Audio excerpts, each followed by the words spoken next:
Welcome back to Yoshi Entertainment, everybody. So, just yesterday at about 1 o'clock p.m., the live stream of Tyre Nichols' homegoing service was being played across different news media outlets. It was a beautiful homegoing service.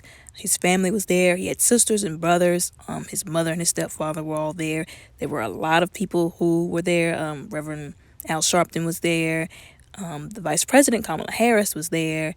There also were different women whose children were also lost, unfortunately, to police brutality that were also there giving their support and their prayers. Attorney Ben Crump was there as well, who seemed to be there, along the way throughout this entire tragic ordeal. Many people came from all over the United States to show their support and be here on that day. Now, there was a lot that the family said that really stuck with me. Like I said, he had sisters, he had brothers. I think he was the youngest, if I'm not mistaken.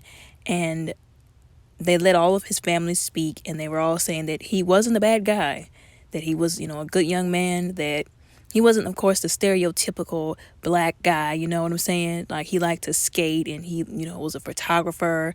He was a father. They said that he was a good young man. And his sister, one of his sisters, who was like, I think 12 years older than him, said that she was basically like, almost like his second mother. Because, everybody knows in a family where there's, 3 or 4 or more siblings, especially if there's a large age gap, some of those older siblings, they end up becoming mother or father number 2, parent number 3, to some of these other siblings. So sometimes in these situations, it's more than just losing a sibling. It's almost like losing a child, so to speak.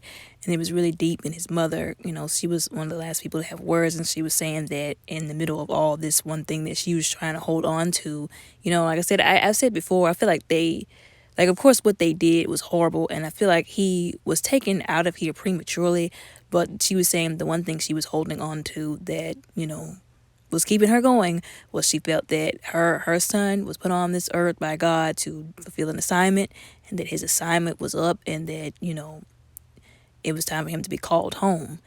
And so it was really sad. It's very heartbreaking to see this happen. And they were saying, the Reverend Al Sharpton, he was saying that they're trying their best to get something, to get something going, to get some kind of, legislation, perhaps even put in his name, to be set in place to stop or try to at least prevent this kind of stuff from happening in the future.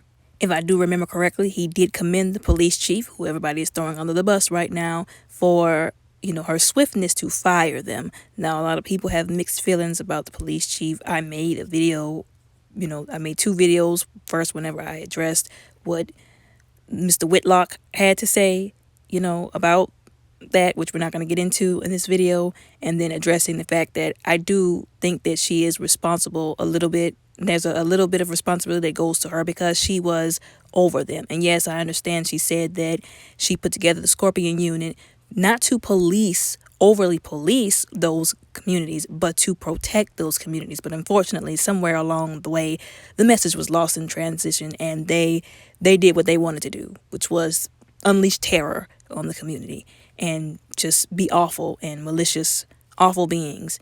And so, like I said, I feel like there is some responsibility placed on her because she was supposed to make sure who she was putting together were decent people who could be trusted. But of course, we all know that with the whole police system thing, it's all, it's all systemic. People are hired who should not be hired. Things are looked over by a lot of people. Like I said, a lot of people were saying that, oh, she knew, etc. I'm not going to put words in anybody's mouth because I wasn't there. I don't know this lady like that. Like I said, but although I'm speaking that she was responsible from a leader's perspective. You know what I'm saying? That she was over that unit. And whenever you're over anything, whenever you're, any kind of position of leadership, something goes on, something goes wrong with the people underneath you, by default, unfortunately, some kind of accountability falls on you. But like I said, if I do remember correctly, they were commending her for, like I said, the swift action that she took.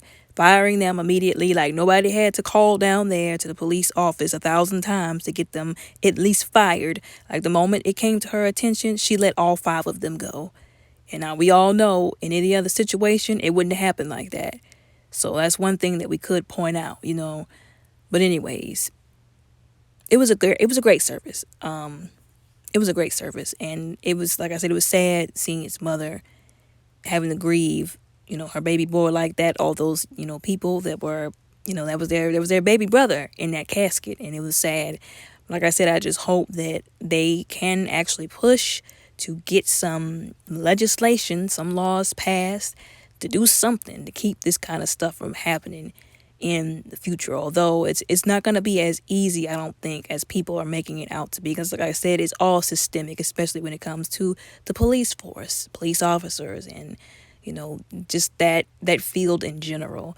But let's remain hopeful and prayerful, and everybody keep the Nichols family in y'all's prayers. Condolences to this family, and you know y'all let me know what y'all think and how y'all feel down in the comments below. Y'all be safe.